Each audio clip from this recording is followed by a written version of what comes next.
Você está no canal Mais Pague.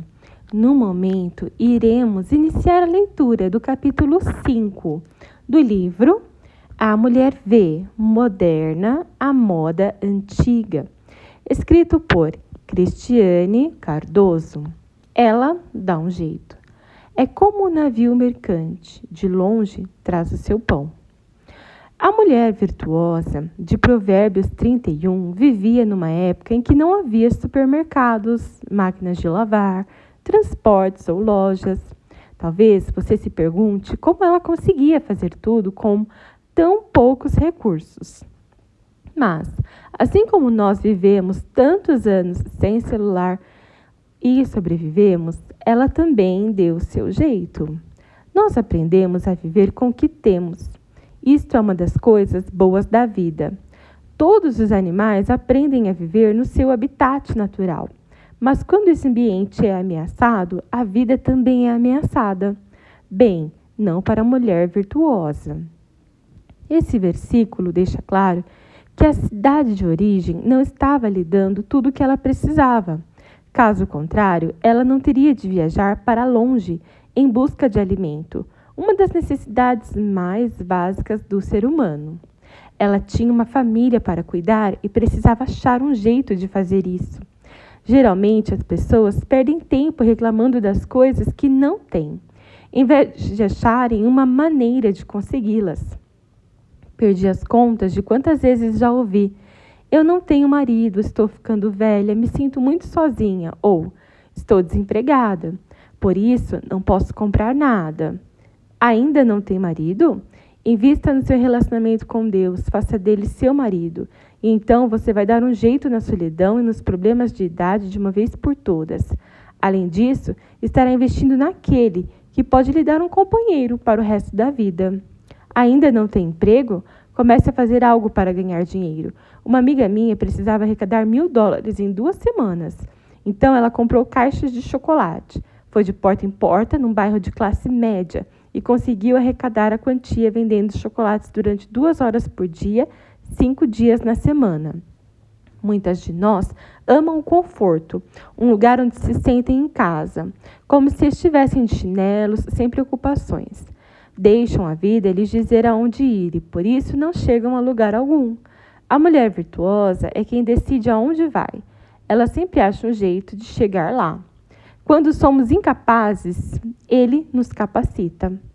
Eu me casei aos 17 anos de idade. A maioria das pessoas que eu conhecia, exceto a minha família, por incrível que pareça, achava que eu era muito nova e muito imatura para assumir uma responsabilidade tão grande. Talvez eu fosse muito nova e imatura, mas havia algo que não iria permitir que isso se tornasse um problema. Eu tinha uma fé ativa e um relacionamento íntimo com Deus. Não tinha como dar errado.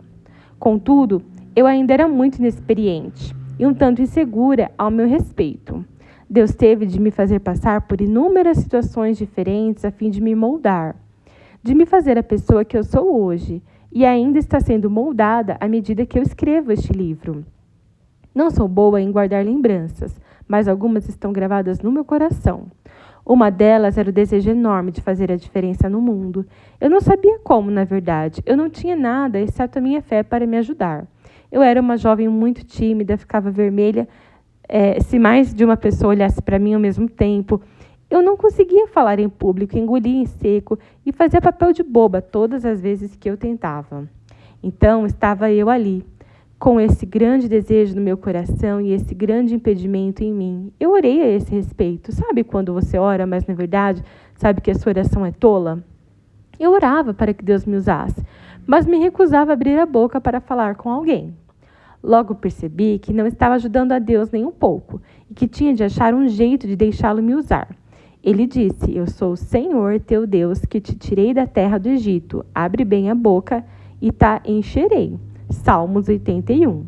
Em outras palavras, eu sei quem você é e sei que você não é capaz, mas se você tão somente abrir a boca, eu vou lhe dar as habilidades que te faltam.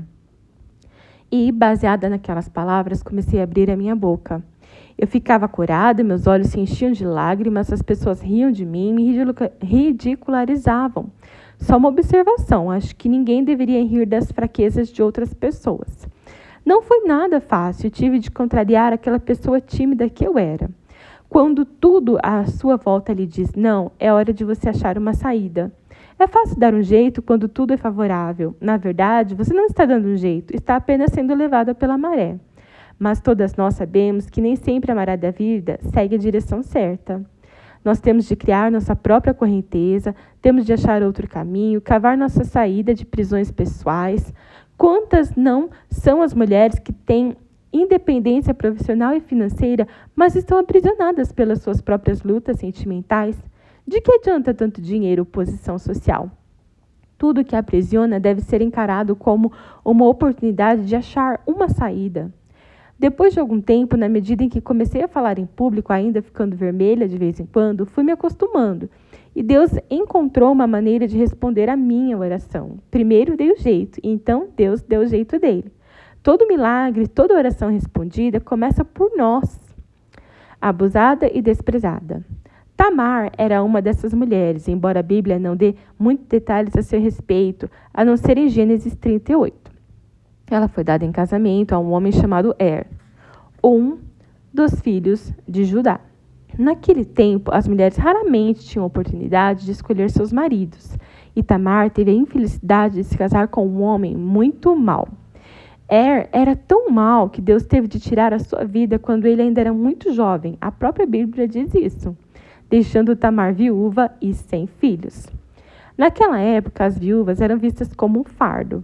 Se elas tivessem cunhados, ainda tinham um fio de esperança de serem amparadas. Segundo a tradição, o irmão mais velho, depois daquele que havia morrido, deveria se casar com a viúva e ter um filho com ela, para que o seu irmão falecido pudesse ter descendentes aqui na terra. Onã, o irmão de foi então obrigado a se casar com Tamar e a cuidar dela como marido. E se ela engravidasse, a criança pertenceria à descendência de Onã era tão mau quanto e por isso não quis dar um herdeiro ao seu irmão. Contudo, gostava da ideia de dormir com a viúva Tamar, sempre tomando cuidado para não engravidá-la. Assim como Onã não amava Tamar. Mais uma vez, ela se sentia usada. E o pior de tudo, usada por homens que supostamente tinham fé em Deus. Onã também morreu jovem. Deus viu a situação de Tamar da mesma maneira como ele faz com todas as mulheres que são exploradas. Sempre que você estiver numa situação vulnerável, entenda o seguinte, ou melhor, guarde isto para sempre. Você tem a Deus para julgar a sua causa. Perto está o Senhor dos que têm o coração quebrantado e salva os de espírito oprimido. Salmos 34, 18. O único irmão de que havia restado era Selá, o filho mais novo de Judá. E óbvio que a essa altura as pessoas já haviam começado a culpar Tamar pelas 2 mortes consecutivas. As pessoas raramente atêm-se aos fatos. Elas só sabem tirar conclusões apressadas. Tamar agora era conhecida como viúva negra na cidade. Case com ela e você certamente morrerá. Judá, com medo de perder Selá, o único filho que lhe havia sobrado, desculpou-se, dizendo que ele ainda era muito jovem para se casar e que ela poderia esperar na casa de seus pais até que Selá tivesse mais idade. Pobre mulher. Enganada pelos 2 maridos e agora também pelo sogro. Mas, como toda mulher virtuosa, Tamar não desistiu. Na verdade, ela não agiu com má fé. Tenho certeza de que toda a sua família se sentiu enojada pela maneira como Judá e a sua família a trataram. Ela foi excluída, humilhada, enganada por aqueles que deveriam ter cuidado dela. Então, ao invés de chorar de dia e de noite porque a vida lhe estava sendo injusta, Tamar deu um jeito de conseguir aquilo que lhe pertencia por direito, a sua própria família. Ela soube que Judá estava para viajar e que ele percorreria a rota que lhe era de costume. Ela despiu as vestes de sua viuvez, se disfarçou de prostituta e esperou até que Judá passasse pelo caminho. Ela provavelmente não contou a ninguém, porque se o fizesse, teria sido apedrejada até a morte. Quem a entenderia? A essa altura, só mesmo Deus. Todas as vezes que precisamos fazer algo drástico para sairmos de uma situação, Deus entende. Ele sabia que ela não estava sendo prostituta de verdade, estava apenas usando um disfarce para tomar posse daquilo que lhe pertencia. um descendente da linhagem de Judá, da linhagem de Israel. Judá caiu na armadilha. E como garantia de pagamento por seus serviços, ele lhe deu um seu selo, o seu cordão e o seu cajado, comprometendo-se a pagá-la assim que voltasse para casa. Ele honrou a sua palavra, enviando pagamento, mas ela já não estava lá, tinha ido embora. 3 meses depois, a notícia da gravidez de Tamar chocou a todos. E quando Judá soube da novidade, deu ordens para que ela fosse trazida e queimada até a morte pelo crime que cometera contra os filhos e contra a sua família, como se eles tivessem sido bons para ela. E como é irritante ver pessoas sendo tão certinhas com umas coisas e tão despreocupadas com outras. Ou somos justas ou não somos. Ele havia dormido com uma prostituta 3 meses antes e para ele estava tudo bem. Mas a sua nora, que tinha o direito de lhe dar um herdeiro, apareceu grávida e de repente passou a ser o diabo em pessoa. Uma atitude bem típica de pessoas religiosas. Felizmente, Deus havia dado sabedoria a Tamar para se precaver. Assim, ela rapidamente mostrou a ele o selo, o cordão e o cajado que havia recebido como garantia do pagamento, o que o deixou bastante envergonhado. Ela deu à luz a gêmeos que pertenceram à linhagem do Senhor Jesus, juntamente com outros grandes homens e mulheres de fé. Uma mudança um tanto radical para uma viúva rejeitada. A atitude de Tamar não era vista como fornicação, promiscuidade ou adultério. Tratava-se de um costume importante da cultura dos judeus, um direito garantido pela lei de Deus. Reconheceu-os Judá e disse: mais justa é ela do que eu, porquanto não a dei a selar meu filho, e nunca mais a possuiu. Gênesis 38. O que faria a maioria das mulheres no lugar de Tamar? Tiraria as vestes da viuvez e guardaria todas as mágoas do passado, despejando as suas frustrações no relacionamento seguinte, exatamente como fazem as mulheres que levantam a bandeira de todos os homens são iguais? Que consequências isso traz e aonde leva?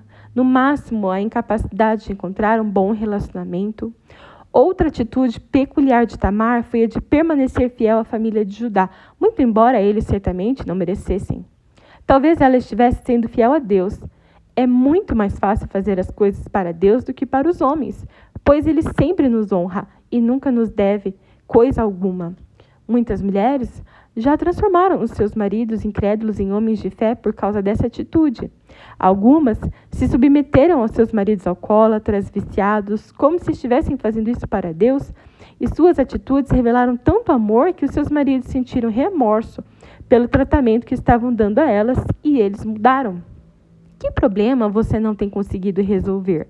Pense em maneiras de ser livre dele e, seja qual for a sua ideia, coloque em prática de forma consciente. A primeira tentativa geralmente não funciona. Obrigada por acompanhar a leitura do 5º capítulo do livro A Mulher Virtuosa, Moderna à Moda Antiga, escrito por Cristiane Cardoso.